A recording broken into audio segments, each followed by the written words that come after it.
Hello students. तो आज की क्लास में हम इंटीग्रेशन स्टार्ट करेंगे। अब बेटा इंटीग्रेशन इतना इम्पोर्टेंट टॉपिक है कि जिन बच्चों को इंटीग्रेशन नहीं आता वो मोर देन 40 मार्क्स ला ही नहीं सकते हैं। ठीक है, मोर देन 40 मार्क्स वो ला ही नहीं सकते हैं, क्योंकि इंटीग्रेशन और एप्लीकेशन ऑफ इंटीग्रेशन और डिफरेंशियल इक्वेशन ये सारे टॉपिक इंटीग्रेशन पे डिपेंड करते हैं। ठीक है, लगभग 25 मार्क्स के आसपास ये चैप्टर आपको पूछा जाता है।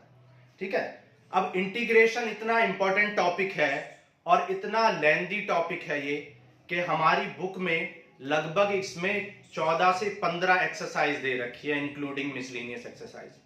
तो 14 से 15 एक्सरसाइज हैं, तो लगभग 500 के आसपास क्वेश्चन है। अब देखो 500 क्वेश्चंस को हम 2 या 4 क्लासेस में तो कर नहीं सकते हैं, इसमें लगभग 10 से 15 क्लासेस लगेंगी कम से कम, और 20 क्लासेस भी लग सकती हैं। तो पूरा इंटीग्रेशन खत्म करने में लगभग 20 क्लासेस लग सकती है। तो हम जो इंटीग्रेशन टॉपिक है वो हम 20 डेज प्लेस में कंप्लीट कर ही नहीं सकते हैं। तो हम क्या करेंगे, जो क्रक्स है, जो इंपॉर्टेंट पॉइंट्स हैं वो आपको बताएंगे। ठीक है, अब इंटीग्रेशन टॉपिक, अब मैं इंटीग्रेशन टॉपिक को स्टार्ट करूंगा तो बच्चे बोलेंगे कि सर ये तो आप जो पढ़ा रहे हो ये तो हमने अगस्त में ही पढ़ लिया था, सितंबर में ही पढ़ लिया था। तो बेटा आलम ये है कि अगर मैं बच्चों से पूछूं ना कि tan x का इंटीग्रेशन क्या होता है, tan x का इंटीग्रेशन, तो बच्चे कहते हैं sec स्क्वायर x। अगर मैं बच्चों से पूछूं tan x का इंटीग्रेशन क्या होता है तो बच्चे कहते हैं sec स्क्वायर x। तो इतनी बेकार कंडीशन है। मोर देन 50% बच्चे कहते हैं कि tan x का इंटीग्रेशन क्या होता है, sec स्क्वायर x होता है। तो बच्चों मैं क्या बताऊं आपको कि आपने क्या इंटीग्रेशन पढ़ा है और कैसा इंटीग्रेशन आपको पढ़ाया गया है।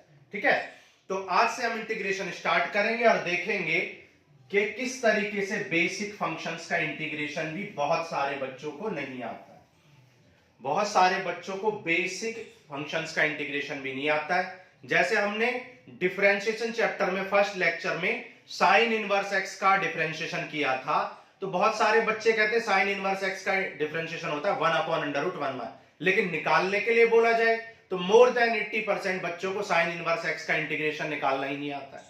ठीक है, तो आज हम इंटीग्रेशन पढ़ेंगे जिसे हम क्या कहते हैं, anti derivative, also known as समाकलन इन हिंदी। ठीक है, तो आज हम क्या पढ़ेंगे, इंटीग्रेशन पढ़ेंगे, also known as anti derivative. तो एंटी डेरिवेटिव पढ़ेंगे आज हम। ठीक है, अब देखो समझते हैं बात को। अब देखो आप जानते हो कि differentiation of sine x, sine x का डिफरेंशिएशन क्या होता है, कॉस एक्स होता है। ये dx इधर मल्टीप्लाई में जाएगा तो ये हो जाएगा cos x dx, और ये differentiation with respect to dx, तो विद रिस्पेक्ट टू dx इधर आया, और जब ये डिफरेंशिएशन उस साइड जाएगा तो ये क्या बन जाएगा, एंटी डिफरेंशिएशन, एंटी डेरिवेटिव और इंटीग्रेशन बन जाएगा। तो आप कह सकते हैं कि cos x का इंटीग्रेशन क्या होता है, cos x का इंटीग्रेशन sin x होता है। मतलब sin x का डिफरेंशिएशन cos x, जबकि cos x का इंटीग्रेशन sin x। तो आप देख सकते हो differentiation and integration are anti function of each other. ये दोनों एक दूसरे के एंटी फंक्शन होते हैं, एक दूसरे का अपोजिट काम करते हैं। क्लियर है? तो सिमिलरली अगर मैं आपसे कहूं कि डिफरेंशिएशन ऑफ tan x क्या होता है, तो आप कहेंगे डिफरेंशिएशन ऑफ tan x क्या होता है, sec स्क्वायर x होता है। तो इस dx को मल्टीप्लाई में लेके जाओ और डिफरेंशिएशन को उधर ले जाएंगे तो anti differentiation that is integration बन जाएगा। तो आप देख सकते हो sec स्क्वायर x का इंटीग्रेशन tan x होता है, sec स्क्वायर x का इंटीग्रेशन tan x होता है। लेकिन हमने आपसे क्या पूछा था, tan x का इंटीग्रेशन पूछा था, तो tan x का डिफरेंशिएशन sec स्क्वायर x होता है इंटीग्रेशन में। ठीक है, बहुत सारे बच्चों को ये आता भी होगा, लेकिन मैं जानता हूं कि 60% बच्चों को ये चीजें नहीं आते हैं। अगर मैं आपसे पूछूं कि cosec x का इंटीग्रेशन क्या होता है, cosec x का इंटीग्रेशन, sec x का इंटीग्रेशन क्या होता है, तो मोर देन 60% बच्चे sec x और cosec x का इंटीग्रेशन निकालना नहीं जानते और उन्हें पता भी नहीं है। ठीक है। तो आज अब ये कितनी देखो कितनी खराब बात है कि आप बोर्ड का एग्जाम देने जा रहे हैं और आपको सेक का इंटीग्रेशन नहीं पता है। ठीक है, तो आज हम करेंगे इन बेसिक फंक्शंस का इंटीग्रेशन। चलो स्टार्ट करते हैं। तो सबसे पहले होता है इंटीग्रेशन ऑफ साइन एक्स। तो साइन एक्स का इंटीग्रेशन क्या होता है, कॉस एक्स होता है। कॉस एक्स का इंटीग्रेशन क्या होता है, माइनस साइन एक्स होता है। ठीक है, टेन एक्स का इंटीग्रेशन क्या होता है, होल्ड करो। ठीक है, टेन एक्स का इंटीग्रेशन कैसे करते हैं, देखो टेन एक्स को लिख सकते हैं sine x upon cos x. भाई आप टेन एक्स को क्या लिख सकते हो, sine x upon cos x. अब जो काम डिफरेंशिएशन में चेन रूल करता है वही काम इंटीग्रेशन में सब्स्टिट्यूशन मेथड करता है। तो यहां पर हम उस फंक्शन को टी लेट कर लेते हैं जिसका डिफरेंशिएशन हमारे पास हो। तो cos x को t लेट कर लेंगे और cos x का डिफरेंशिएशन sin x होता है। ठीक है, तो dt upon dx equal to cos x का डिफरेंशिएशन माइनस sin x और dx मल्टीप्लाई में जाएगा तो ये आ जाएगा माइनस sin x dx। तो dt की वैल्यू आ जाएगी माइनस, तो माइनस dt इक्वल टू क्या हो जाएगा, sin x dx। तो आप इस sin x dx को क्या लिख सकते हो, माइनस dt, और इस cos x को हमने क्या लेट किया है, t। अब देखो आप जानते हो, आप एक बात जानते हो कि डिफरेंशिएशन ऑफ log x क्या होता है, 1 अपॉन x होता है। तो जब ये डिफरेंशिएशन इधर जाएगा तो इंटीग्रेशन ऑफ 1 अपॉन x क्या हो जाएगा, log x हो जाएगा। Integration of 1 upon x gives you log x। तो 1 अपॉन t का इंटीग्रेशन क्या हो जाएगा, log t हो जाएगा। 1 अपॉन t का इंटीग्रेशन log t हो जाएगा। माइनस है तो माइनस लगा दिया।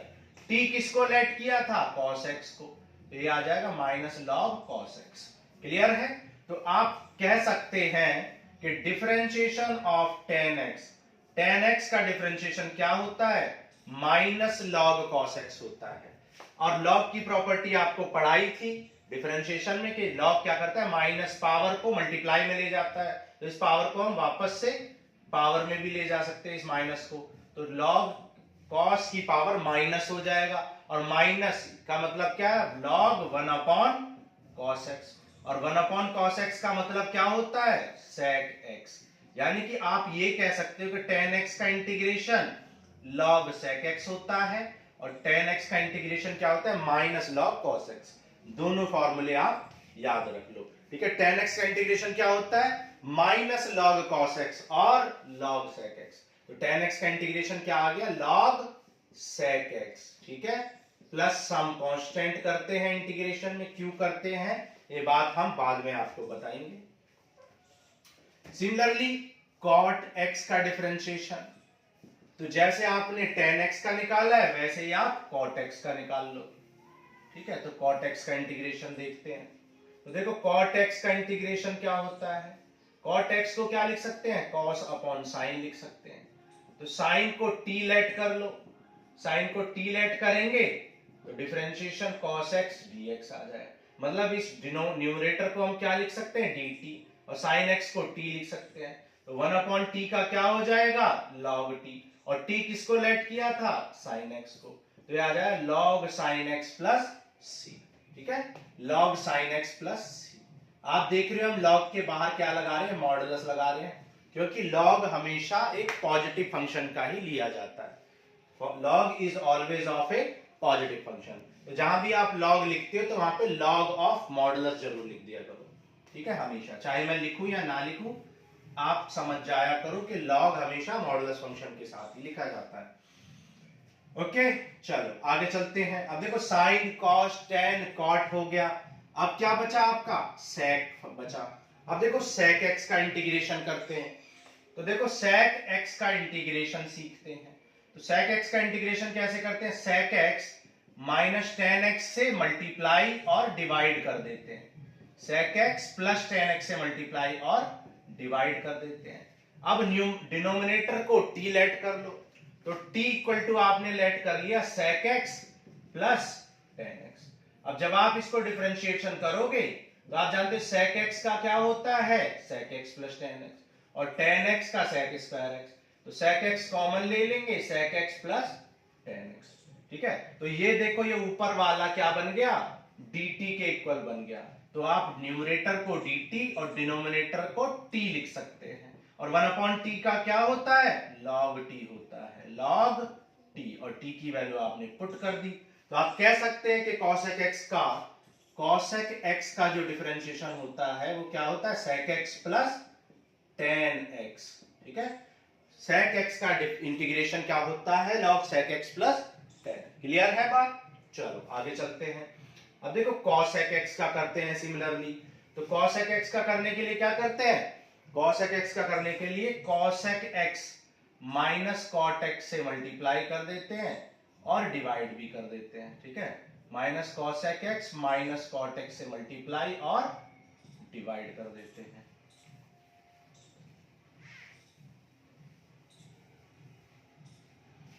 ठीक है, तो ये हो जाएगा आपका cosec x minus cot x को t लेट कर लो, तो t इक्वल टू क्या लेट कर लिया आपने, cosec x minus cot x। तो dt इक्वल टू क्या आ गया, cosec x का क्या होता है, minus cosec x cot x, और इसका cot square cosec square x, ठीक है।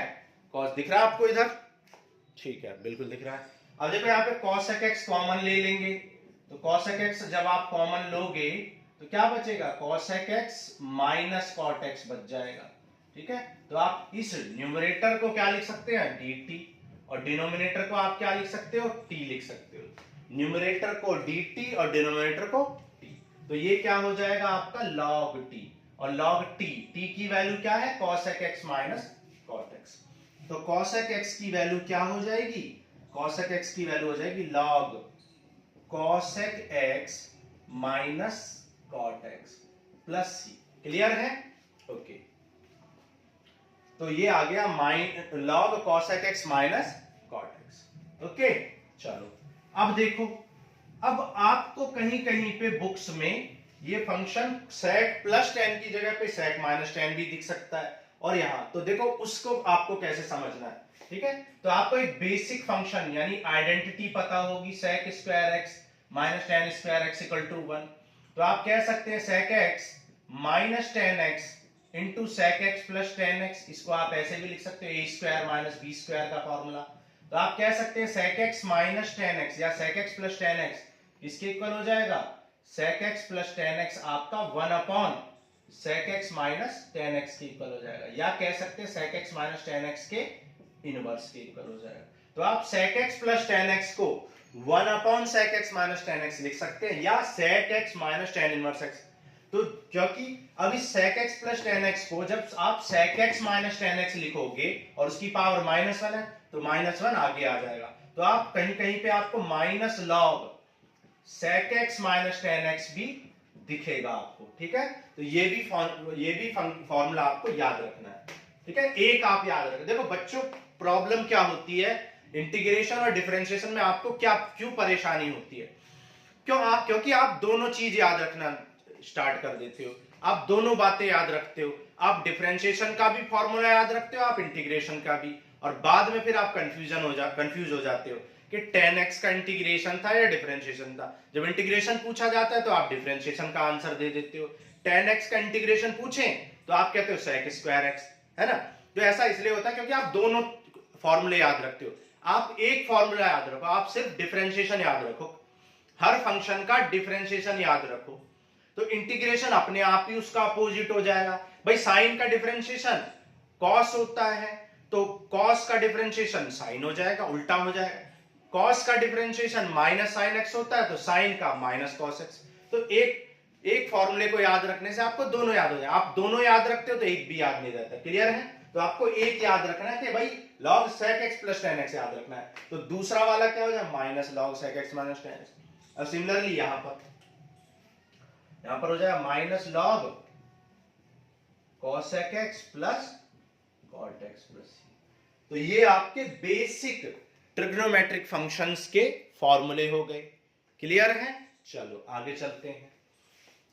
अब देखो ये बेसिक ट्रिग्नोमेट्रिक फंक्शंस के आपके फॉर्मूले हमने पढ़ लिए, ये आपको सारे निकालने आने चाहिए, क्योंकि 1 नंबर 2 नंबर के क्वेश्चन पूछ लिए जाते हैं कि sec x का करके दिखाओ, tan x का करके दिखाओ। आ चुके हैं ये सब पेपर में। बच्चे सोचते हैं कि इतने इजी पेपर में नहीं आते हैं, बेटा इजी आते हैं पेपर में। जो टफ क्वेश्चन आते हैं, टफ क्वेश्चन कितने नंबर के आते हैं? 10 से 12 नंबर के, 15 नंबर के, मैक्सिमम ज्यादा टफ क्वेश्चन पेपर होगा तो 20 नंबर के क्वेश्चन जो होंगे वो पूरे ओवरऑल पेपर में टफ होंगे। बाकी 60% क्वेश्चन इजी होते हैं।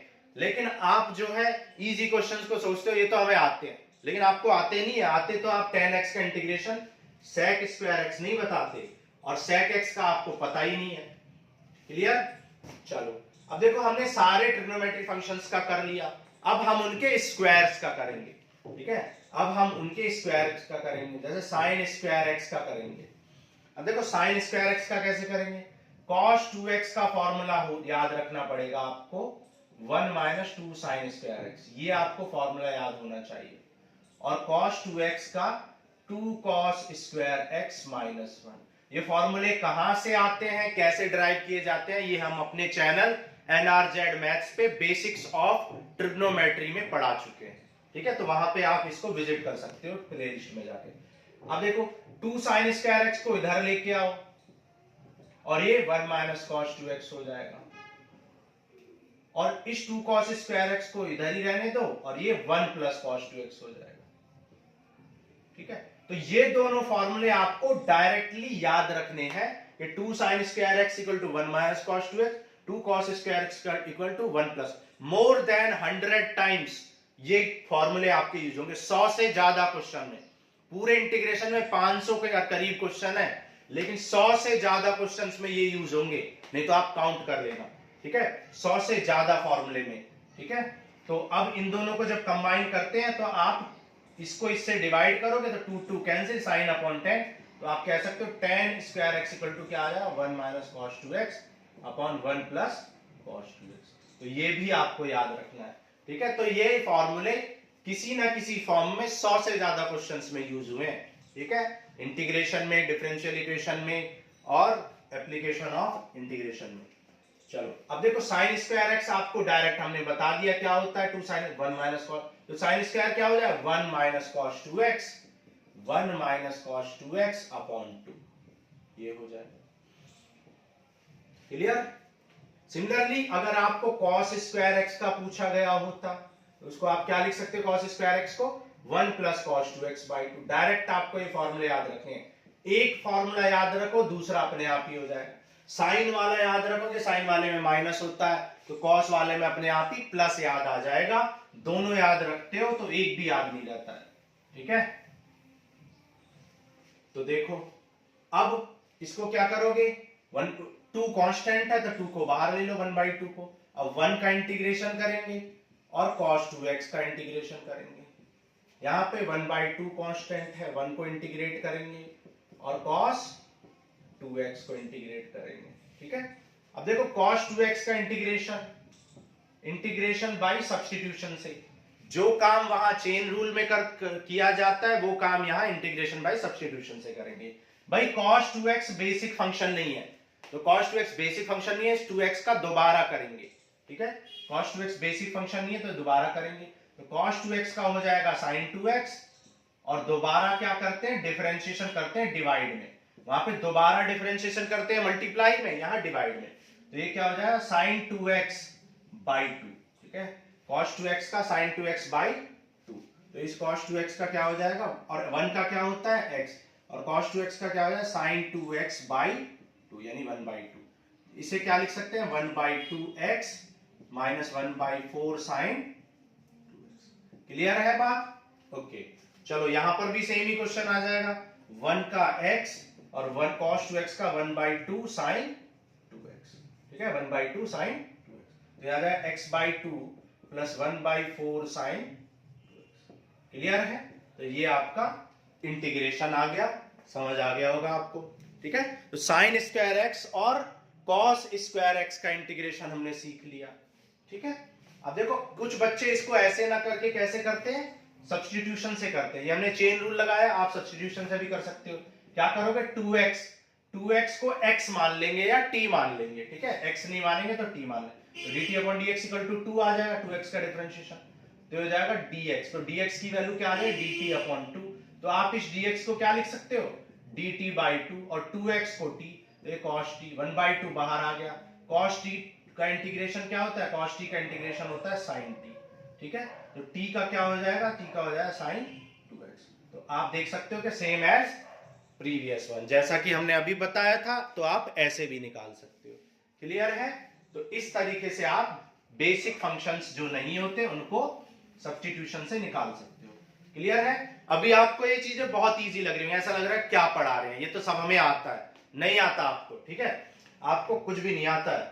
अगर आपको आता तो आप जो टफ क्वेश्चन आते हैं उनको भी कर पाते। टफ क्वेश्चन कैसे बनते हैं, छोटे छोटे बेसिक क्वेश्चन को मिला के एक बड़ा क्वेश्चन बना देते हैं, ठीक है। तो वहां पर आप जब बीच में sin 2x cos 2x आता है बड़े क्वेश्चन में, तो आप sin 2x का cos 2x लिख के कर देते हैं और गलत हो जाता है ना। tan x बीच में कहीं आता है सॉल्व करते टाइम, तो sec स्क्वायर x लिख देते हैं। sec x आता है तो sec x tan x लिख देते हैं, जबकि sec x का log sec x plus tan x अभी बताया।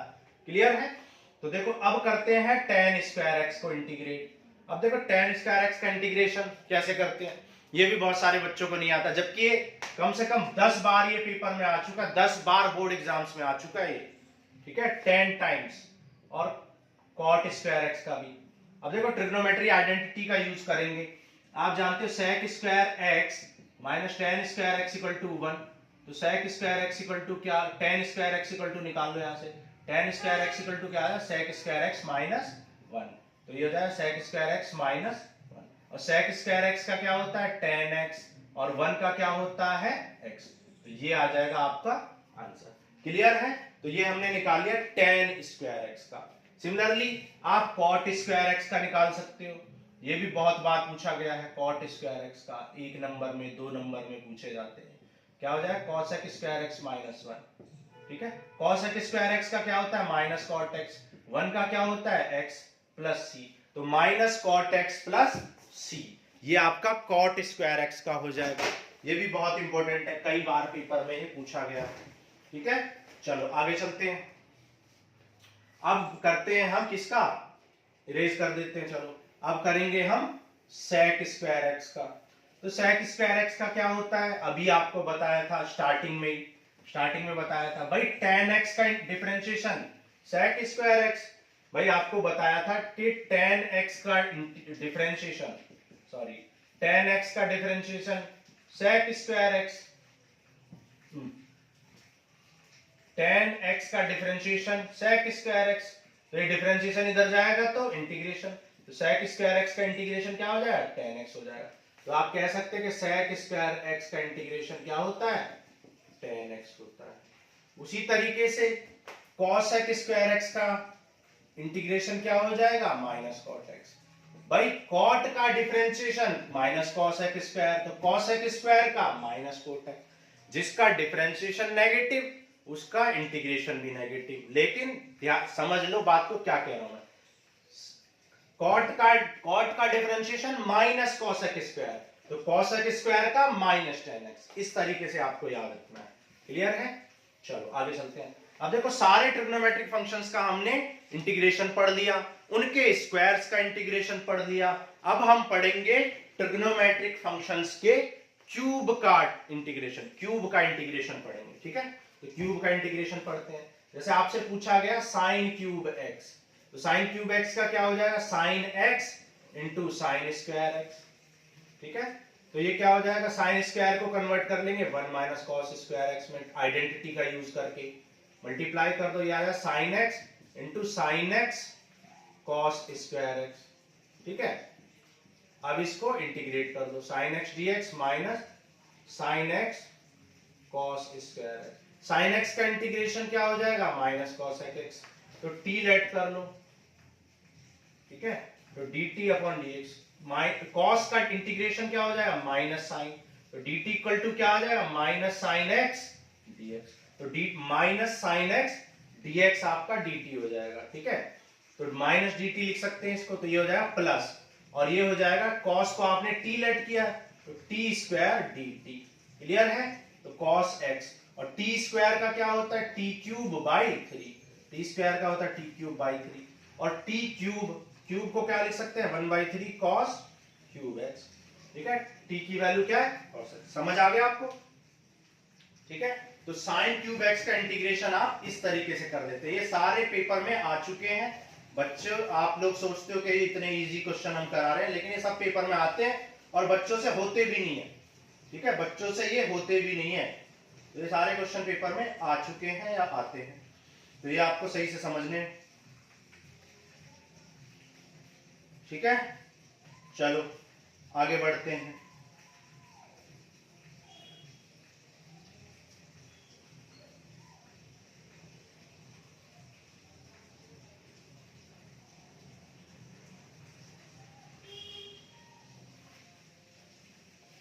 क्लियर? चलो अब देखो, इसका एक अल्टरनेटिव वे भी होता है। साइन क्यूब एक्स के इंटीग्रेशन करने का एक अल्टरनेट तरीका भी होता है, लेकिन वो थोड़ा सा टफ होता है, बच्चों को टफ लगता है, क्योंकि बच्चों को साइन 3 थीटा का फॉर्मूला याद नहीं होता। भाई साइन 3a का फॉर्मूला क्या होता है? 3 sine a minus 4 sine cube a। ठीक है, ये सारे फॉर्मूले हम basics of trigonometry NRZ maths channel पर बेसिक ऑफ ट्रिग्नोमेट्री में आपको सारे फॉर्मूले डिराइव करने भी सिखा चुके हैं। ठीक है, साइन 3x a का ये आ जाएगा 3 साइन, तो साइन क्यूब का क्या आ जाएगा? साइन क्यूब का आ जाएगा, ये इसको इधर कर दो 3 sine a minus sign 3a, और नेगेटिव इसको इधर ले जाओ 4 साइन क्यूब a। ठीक है, तो साइन क्यूब की वैल्यू क्या आ जाएगी? 3 sine a minus sign 3a, मतलब 3 sine x minus sine 3x upon 4। तो ये देखो 3/4 को एज इट इज लिख देंगे, साइन एक्स को इंटीग्रेट करेंगे माइनस, फिर 1/4 को एज इट इज लिख देंगे और साइन 3x को इंटीग्रेट करेंगे। ठीक है, तो ये हो जाएगा 3/4। साइन एक्स का क्या होता है? माइनस कॉस एक्स होता है। और साइन 3x का कैसे करोगे? साइन 3x का हो जाएगा 1/12 कॉस 3x। ठीक है, वो भी पॉजिटिव में आ जाएगा प्लस c। ठीक है, जैसे साइन 2x का करना सिखाया था आपको दो मेथड से, वैसे ही आपको साइन 3x का कर लेना है। साइन 3x का क्या हो जाएगा? cos 3x minus cos 3x, और 3x का डिवाइड में करेंगे तो 3 आ जाएगा, तो 3 4 जा 12। क्लियर है? तो इस तरीके से साइन क्यूब एक्स का। अब आप सोच रहे होगे कि ये दोनों आंसर तो अलग अलग है। देखो ये दोनों आंसर देखने में ही भले ही आपको अलग अलग लग रहे हो, लेकिन ये सेम है। ठीक है, ये आंसर आपके बिल्कुल ही सेम आंसर है। जब आप इसको कन्वर्ट करोगे ना, जब cos 3x को आप कन्वर्ट करोगे, cos 3x का आप फॉर्मूला लगाओगे क्या? भाई आप जानते हो cos 3x का फॉर्मूला क्या होता है? cos 3x का फॉर्मूला होता है 4 cos cube a minus 3 cos a। ठीक है, वैसे तो आप यही आंसर छोड़ सकते हो, लेकिन जिन बच्चों को लग रहा है कि आंसर अलग अलग क्यों आ रहे हैं, तो आंसर अलग अलग आ सकते हैं, लेकिन मैथमेटिकली वो आंसर इक्वल ही होते हैं। अब इसको आप इसमें मल्टीप्लाई कर दो, ये आ जाएगा 1/3 cos क्यूब a, और इसको मल्टीप्लाई करोगे तो ये 1/4 cos a, और ये क्या 3/4 cos a। ठीक है, अब देखो 3/4 और 1/4 ऐड हो जाएंगे तो क्या आ जाएगा? 1 आ जाएगा। ठीक है, और ये देखो cos 3 माइनस 1/3 cos 3 है। ठीक है, ये क्या हो गया? पॉजिटिव हो गया था। ठीक है, ये पॉजिटिव हो गया था 1/3 cos 3 है, तो 1/3 cos पॉजिटिव। तो आप देख सकते हो कि दोनों आंसर इक्वल हैं एक दूसरे के। ठीक है, तो मेथड, दो क्वेश्चंस को करने का मेथड अलग अलग होता है, तो अलग अलग आंसर आ सकते हैं, लेकिन मैथमेटिकली वो हमेशा इक्वल होते हैं। हमने ये प्रूफ भी कर दिया। क्लियर है? चलो, तो ये हमने किया साइन क्यूब एक्स का इंटीग्रेशन। सिमिलरली आप cos क्यूब एक्स का भी इंटीग्रेशन कर सकते हो, cos क्यूब एक्स का इंटीग्रेशन भी आप कर सकते हो। ये बेसिक फंक्शंस के इंटीग्रेशन आपको आने चाहिए। ठीक है, अगर ये बेसिक फंक्शन के इंटीग्रेशन आपको नहीं आते हैं तो आपके पक्के मार्क्स जो है आप कहीं ना कहीं गलत कर दोगे। आपको ये आने चाहिए, ये बेसिक फंक्शंस हैं। ठीक है, लेकिन बच्चे पूरी 12th कर लेते हैं तो उनको ये क्वेश्चन नहीं आते हैं फिर भी। चलो आगे करते हैं cos क्यूब एक्स का इंटीग्रेशन। ठीक है, अब cos क्यूब एक्स को इंटीग्रेट करते हैं। जैसे कि हमने वहां पे sin 3a का फॉर्मूला आपको बताया था, 3 sin a minus 4 sin cube a। Similarly cos 3a का भी फॉर्मूला होता है, जो कि क्या होता है? वो होता है 4 cos cube a minus 3 cos a, ये होता है। ठीक है, तो यहाँ पे cos क्यूब a की वैल्यू ये इधर आएगा, तो हो जाएगा cos 3x, और 3 cos x को इस साइड ले जाओ तो प्लस 3 cos x, और ये 4 डिवाइड में आ जाएगा। ठीक है, तो इसको इंटीग्रेट कर लेंगे। 1/4 कांस्टेंट है, बाहर लिख लो, cos 3x को इंटीग्रेट कर लो और 3 cos x को भी इंटीग्रेट कर लो। cos 3x का क्या होता है? cos 3x का होता है sin 3x/3। ठीक है, प्लस cos x का क्या होता है? sin x। मल्टीप्लाई कर लो 1/4 से, तो यह 1/12 sign 3x plus 3/4 cosine x। ठीक है, ये आपका आंसर हो जाएगा। ठीक है, तो cos 3x का हमने कर लिया। आप अल्टरनेटिवली ऐसे भी कर सकते हो, अल्टरनेटिवली इसको आप ऐसे भी कर, ये इजी है। ठीक है, ये मेथड इजी होता है क्योंकि इसमें आपको कोई फॉर्मूला याद रखने की जरूरत नहीं है। ठीक है, सिर्फ आपको आइडेंटिटी यूज करनी है। क्या लिख सकते हैं, cos x into cos square x, फिर cos स्क्वायर x को क्या लिख सकते हो, 1 minus sign square x, into कर लो तो cos x minus cos x sign square x dx। अब cos x का क्या होता है, साइन x, और यहाँ पे cos इस साइन को क्या लेट कर लेंगे, t, जब साइन को t लेट करेंगे तो आप जानते हो जाएगा cos x dx, तो cos x dx आपका क्या बन जाएगा, dt बन जाएगा, माइनस बाहर लिख लो t स्क्वायर dt, तो t स्क्वायर का क्या हो जाएगा, t स्क्वायर का हो जाएगा t क्यूब, और t क्यूब की वैल्यू क्या है, sign cube x by 3 plus c। तो ये आपका आंसर हो जाएगा। क्लियर है, चलो आगे चलेंगे। तो ये हो गए आपके बेसिक फंक्शंस के इंटीग्रेशन, जो कि बहुत इंपॉर्टेंट है। ये सारे क्वेश्चंस के इंटीग्रेशन आपको आने चाहिए, कभी ना कभी कहीं ना कहीं ये 4 से 5 बार हर क्वेश्चन रिपीट हो चुका है, तो ये आपको आना चाहिए। क्लियर है, समझ आ गया होगा आपको। ठीक है, चलो तो आज की क्लास में हम इतना ही करेंगे। ये basics of integrations and substitution method के कुछ क्वेश्चन हमने किए। सब्स्टिट्यूशन मेथड पे आपको हमने कुछ क्वेश्चंस भी बताए, और क्योंकि इंटीग्रेशन एक बहुत वास्ट टॉपिक है तो इसको हम 15 से 20 लेक्चर में ही खत्म कर पाएंगे, लेकिन 20 डेज प्लस में हम इतने ज्यादा क्वेश्चंस नहीं कर सकते हैं, तो आपको 4 से 5 लेक्चर में ही सब कुछ कवर करने की कोशिश करेंगे। सारे कॉन्सेप्ट्स आपको सिखाएंगे, बेसिक फंक्शंस का इंटीग्रेशन आपको सिखा दिया है। ठीक है, और सब्स्टिट्यूशन पे भी हमने कुछ क्वेश्चन किए, नेक्स्ट क्लास में कुछ क्वेश्चन सब्स्टिट्यूशन पे करेंगे, फिर बाकी किसी कॉन्सेप्ट को सीखेंगे। चलो आज के लिए इतना ही, थैंक यू।